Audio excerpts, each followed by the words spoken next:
नमस्कार दोस्तों, मैं धीरज सिंह खंगारोत आपका हमारे चैनल स्कूल एकेडमी पर एक बार फिर से स्वागत करता हूं। बच्चों, आज हम पढ़ने जा रहे हैं चैप्टर नंबर 5 दैनिक जीवन में रसायन। इस चैप्टर से रिलेटेड आपके बोर्ड एग्जाम के अंदर कुल 4 नंबर के क्वेश्चंस आपके पूछे जाते हैं।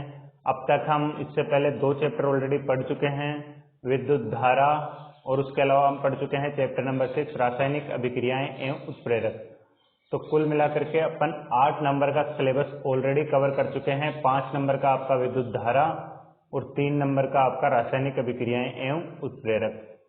आज हम जो चैप्टर स्टार्ट करने जा रहे हैं, ये चैप्टर थोड़ा सा थ्योरेटिकल है बट इंटरेस्टिंग भी है। अगर आप कंसिस्टेंटली इसको देखते जाएंगे वीडियो के साथ में अंदर, तो आपको साथ के साथ चीज़ें याद भी होती जाएगी। तो चलिए दोस्तों, देखते हैं इस चैप्टर में हम क्या क्या पढ़ेंगे। इस चैप्टर के अंदर हम देखेंगे अम्ल, क्षार एवं लवण की परिभाषाएं कि ये क्या होते हैं, अम्ल क्या होते हैं, क्षार क्या होते हैं, लवण। अलग अलग साइंटिस्टों के अनुसार इनकी क्या क्या डेफिनेशन है, उन्होंने अम्लों को और क्षारों को किस तरीके से क्लासिफाई किया है, उसको हम देखेंगे। इसके अलावा कौन कौन से गुण अम्लों के अंदर पाए जाते हैं, अम्ल, क्षार एवं लवणों के क्या क्या उपयोग होते हैं हमारे दैनिक जीवन में, वो भी हम देखेंगे। पीएच स्केल क्या होता है, दैनिक जीवन में पीएच का क्या महत्व है। इसके अलावा दैनिक जीवन में उपयोगी यौगिक हमारे कौन कौन से होते हैं, साबुन एवं अपमार्जक के बारे में लास्ट के अंदर पढ़ेंगे। तो चलिए दोस्तों, शुरू करते हैं आज का हमारा पहला टॉपिक, अम्ल, क्षार एवं लवण की परिभाषाएं।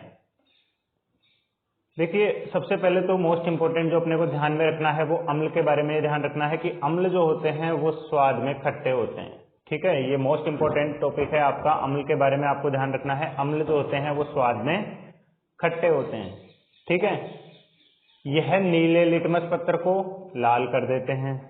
ठीक है, 2 बातें आपको ध्यान में रखनी है। पहली बात आपने क्या ध्यान में रखी, अम्ल जो होते हैं वो स्वाद में खट्टे होते हैं और ये नीले लिटमस पत्र को लाल कर देते हैं। ये आप जब 11th-12th के अंदर या फिर आपकी केमिस्ट्री लैब के अंदर जाके आप देखोगे तो उसमें एक लिटमस पत्र होता है। जैसे ही आप उसके ऊपर अम्ल को लेके आते हो, नीले लिटमस पत्र को, तो ऑटोमेटिकली जैसे ही आपने उसके ऊपर अम्ल गिराते हो तो वो क्या हो जाता है, लाल रंग का हो जाता है।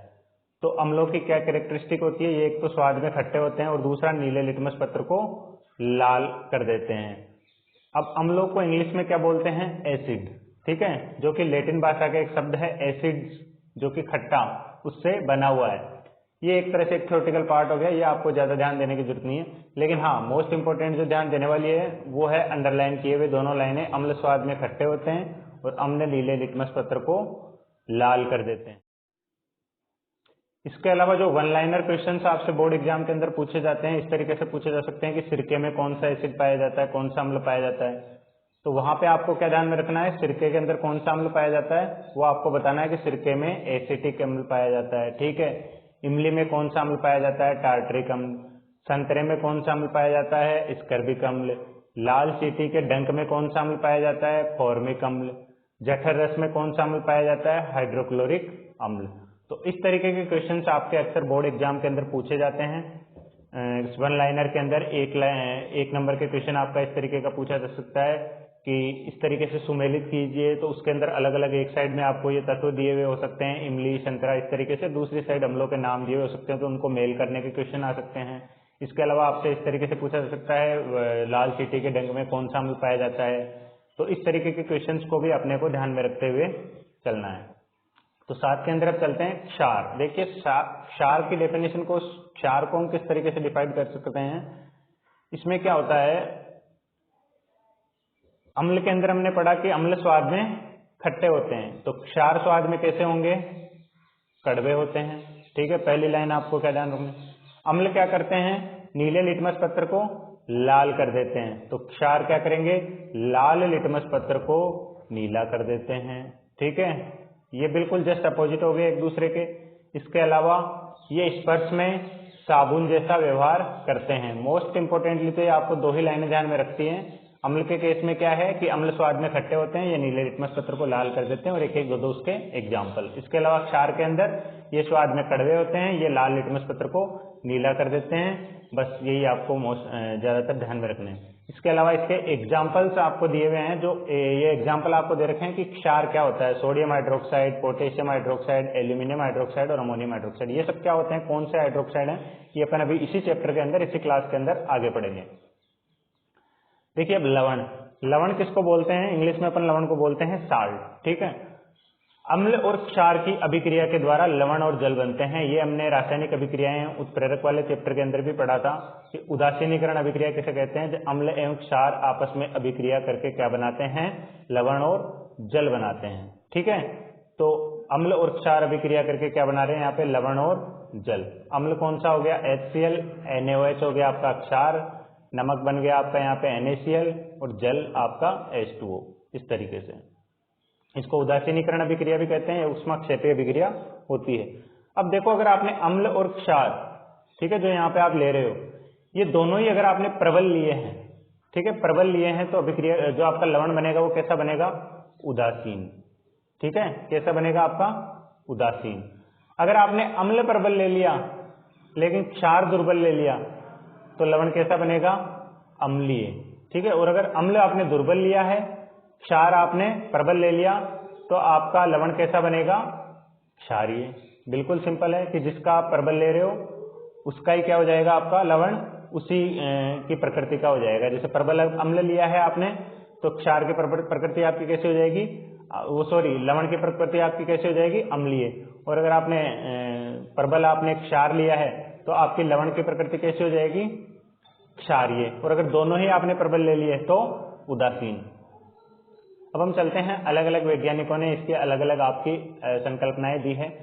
इसके अंदर हम देखेंगे स्वांते ओरेनियस के अनुसार अम्ल की परिभाषा, वेरी मोस्ट इंपोर्टेंट है। ये एक तरह से अम्ल और क्षारों को क्लासिफाइड कर देता है।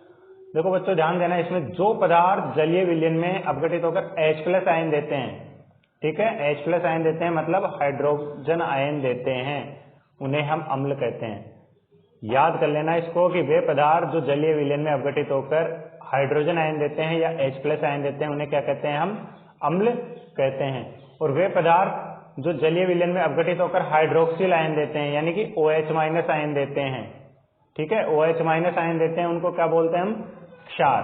आप ये जो एग्जाम्पल देख रहे थे ना क्षार वाले संबंध में, ये देखिए, ये सोडियम हाइड्रोक्साइड, पोटेशियम हाइड्रोक्साइड, इन सब में OH मिलेगा आपको, ठीक है। तो ये OH- आयन जो दे रहा है ना, वो क्या हो जाएगा? आपका क्षार। और जो H+ आयन दे रहा है वो क्या हो जाएगा? अम्ल।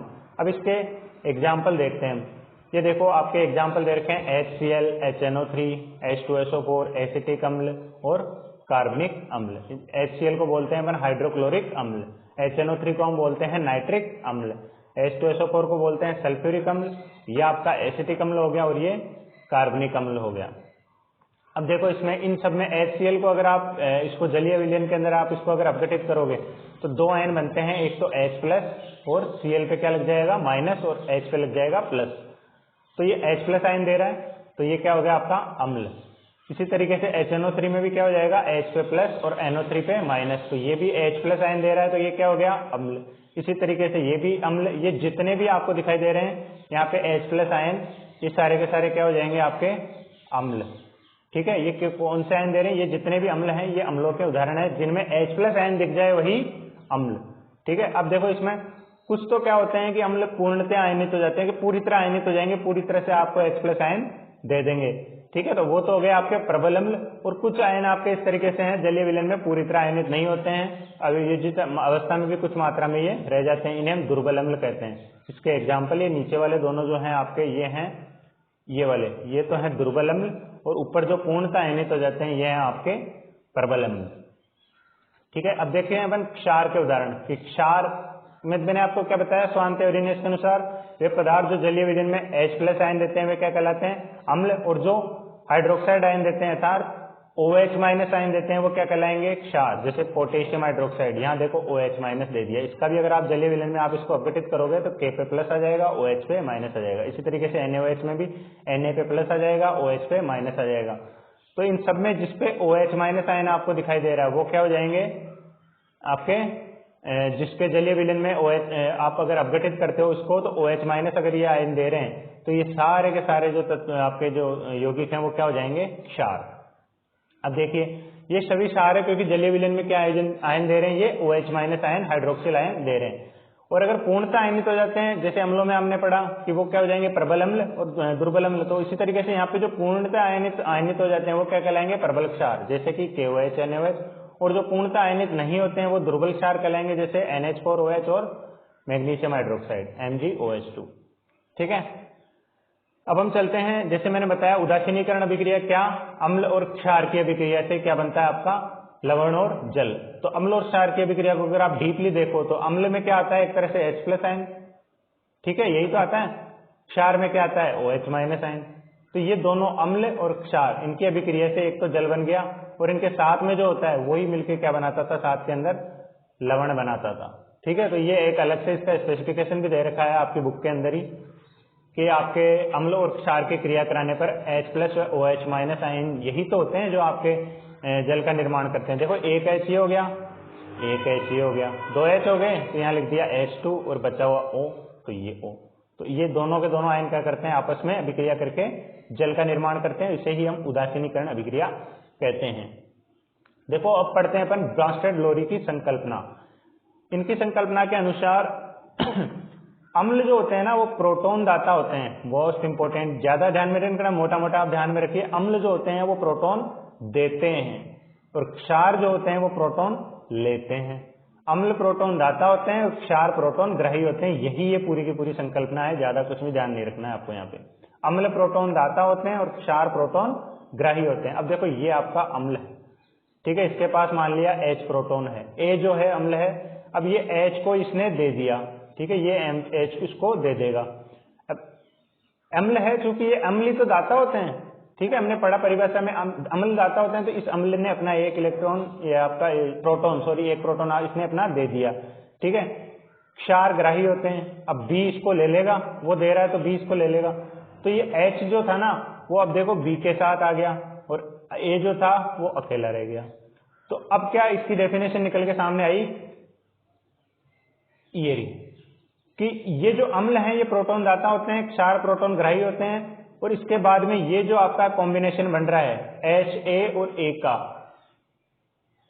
ठीक है, ये क्या हो गया, अम्ल संयुग्मी क्षार युग्म। देखो ये अम्ल और ये संयुग्मी क्षार युग्म, ठीक है।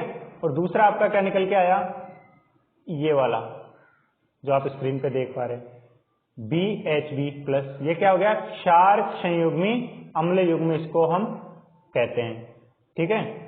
समझ में आया यहाँ तक। इसका एक एग्जांपल आप ले सकते हैं, जैसे अम्ल प्रोटॉन दाता होते हैं, तो ठीक है, यहाँ से आपका इसको आप अम्ल की तरह से ट्रीट करोगे, क्यों, क्योंकि देखो इसमें साफ साफ लिखा हुआ है यहाँ जल प्रोटॉन दाता है, जल जो है ना H2O प्रोटॉन दाता है, अतः अम्ल है, ठीक है। इसने प्रोटॉन अपना दिया, किसको दिया, इसी को तो दिया।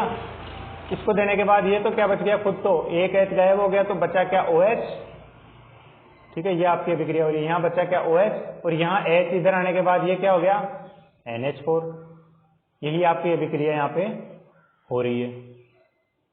अब आप देखेंगे यहाँ पे कि इसने तो अपना प्रोटॉन दिया और इसने लिया, तो ये इसने लेने पे क्या हो गया, ये तो NH4 हो गया, इसमें से एक H कम हो गया, तो ये OH- हो गया। तो आप कह सकते हो कि जो दे रहा है कौन, H2O, अर्थात ये तो क्या हो गया, अम्ल, ठीक है, और इसके बाद ये बच गया क्या, उसको बोलेंगे संयुग्मी क्षार, ठीक है। अब जो ले रहा है वो कौन, NH3, ये क्या है, क्षार, और लेने के बाद क्या हो गया, ये, इसको बोलेंगे संयुग्मी अम्ल, ठीक है। इस तरीके से अम्ल क्षार की लुईस संकल्पना वेरी मोस्ट इंपोर्टेंट है, इसके आधार पर भी अक्सर बोर्ड एग्जाम के अंदर क्वेश्चन पूछे जाते हैं। यहाँ ध्यान में रखना है, अम्ल वे पदार्थ हैं जो इलेक्ट्रॉन युग्म ग्रहण करते हैं तथा क्षार वे पदार्थ हैं जो इलेक्ट्रॉन युग्म त्यागते हैं। देखो प्रोटोनों के संबंध में तो क्या बात थी, अम्ल प्रोटॉन देते हैं, ठीक है, अम्ल प्रोटॉन देते हैं और क्षार लेते हैं।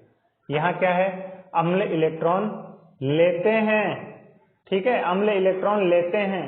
प्रोटोनों में तो उल्टा था, यहाँ इलेक्ट्रॉन के केस में क्या हो जाएगा, अम्ल इलेक्ट्रॉन लेते हैं और आपके क्षार जो होते हैं वो इलेक्ट्रॉन देते हैं या फिर त्यागते हैं। तो उसका एग्जाम्पल आपको यहाँ पे दे रखा है। इसके अनुसार लुईस क्षार जो हैं इलेक्ट्रॉन देते हैं और लुईस अम्ल जो है इलेक्ट्रॉन ग्रहण करके आपका इस तरीके से यौगिक बना रहे हैं। ये आप एन के पास में जो डबल डॉट देख रहे हो वो आपका इस बंध को रिप्रेजेंट करता है, उपसह संयोजक बंध को, जो एन के साथ में है वो बंध के साथ में यहाँ पे आ जाएगा। इस संकल्पना के अनुसार इलेक्ट्रॉन की कमी वाले यौगिक अम्ल का कार्य करेंगे, ठीक है, और उन्हें ही लुईस अम्ल कहेंगे। साधारणतः धनायन या वे यौगिक जिनका अष्टक पूर्ण होता है, जैसे आप Mg पे आप देखें तो +2 लगा हुआ है, ठीक है। इसका एग्जाम्पल दे रखा है Mg+2। मैग्नीशियम कितने नंबर पर आता है आपका, आपकी पॉइंट्स टेबल, उसकी पेरियोडिक टेबल के अंदर आपका आता है ये 12 नंबर पर, ठीक है, 12 नंबर पर। अगर आप इसका इलेक्ट्रॉनिक विन्यास लिखेंगे और उसको अगर अष्टक नियम के अनुसार ब्रैकेट वाइज इसको रखेंगे तो आपका इस तरीके से निकल के आता है 2, 8, 2, ठीक है। अब ये जो बाह्य कोश के 2 इलेक्ट्रॉन है, ये देखो ये +2 लगा के पहले इसने बता रखा है कि इसका अष्टक पूर्ण है, ये अर्थात लास्ट के अंदर ये, इसको आप समझोगे, आपका चैप्टर आएगा ना आवर्त सारणी वाला, उसके अंदर आपको इलेक्ट्रॉनिक विन्यास लिखना भी बताया जाएगा, या अष्टक किस तरीके से लिखते हैं वो भी आपको उसके अंदर बताया जाएगा। उस तरीके से Na के ऊपर आप प्लस देख पा रहे हो, Na वैसे सोडियम को अपन रिप्रेजेंट करते हैं, ये 11 नंबर पे आता है आपका आवर्त सारणी के अंदर, तो यहाँ पे एक प्लस लिखा हुआ है तो वापस ये 10 हो गया। इसका मतलब आप इसको कह सकते हो कि आपका 2,8 तो इसका अष्टक भी आपका पूर्ण है, ठीक है, इसका अष्टक भी आपका पूर्ण है। ये आपको उसके अंदर डिटेल के अंदर आपका इलेक्ट्रॉनिक विन्यास लिखना, ये सब चीजें उसके अंदर बताई जाएगी। इसी तरीके से इसके अपोजिट इलेक्ट्रॉन धनी या इलेक्ट्रॉन के एकाकी युग्म में रखने वाले यौगिक क्षार का कार्य करते हैं, इन्हें लोहित क्षार कहते हैं। इसको भी आप एग्जाम्पल के साथ में समझ सकते हो। इसके अलावा आज की इस क्लास से हम आपको जो भी आपने अब तक इस क्लास के अंदर पढ़ा है उससे रिलेटेड हम आपको 2 क्वेश्चन आज देके जा रहे हैं। आपका पहला क्वेश्चन है, अम्ल एवं क्षार के मध्य अभिक्रिया कराने पर क्या उत्पाद बनता है? लवण बनता है, जल बनता है, या दोनों बनते हैं, या कोई नहीं बनता है? संतरे में निम्नलिखित में से कौन सा अम्ल पाया जाता है? टार्ट्रिक अम्ल, स्कर्बिक अम्ल, ऑक्जेलिक अम्ल, या फिर लैक्टिक अम्ल? इनका आंसर आपको वीडियो के कमेंट बॉक्स में जरूर देना है। और इसके अलावा आपको बता दें कि इस कक्षा से संबंधित इसके अलावा अगर आपके और भी किसी तरीके के सवाल हैं तो वो भी आप हमारे कमेंट बॉक्स में हमसे पूछ सकते हैं, या फिर हमें schoolacademy_up212@gmail.com पर आप हमें मेल कर सकते हैं। तो बच्चों, अगर आपको वीडियो पसंद आया हो तो आप लाइक कीजिए, कमेंट कीजिए, सब्सक्राइब कीजिए। और इसके अलावा जो भी नीडी बच्चे हैं, जो भी जरूरतमंद बच्चे हैं जिनके आसपास में अच्छे कोचिंग इंस्टीट्यूट्स नहीं है, जैसे मान लीजिए गवर्नमेंट स्कूलों में पढ़ रहे हैं बच्चे, तो ऐसे बच्चों तक आप इस वीडियो को शेयर जरूर कीजिए। धन्यवाद। जय हिंद।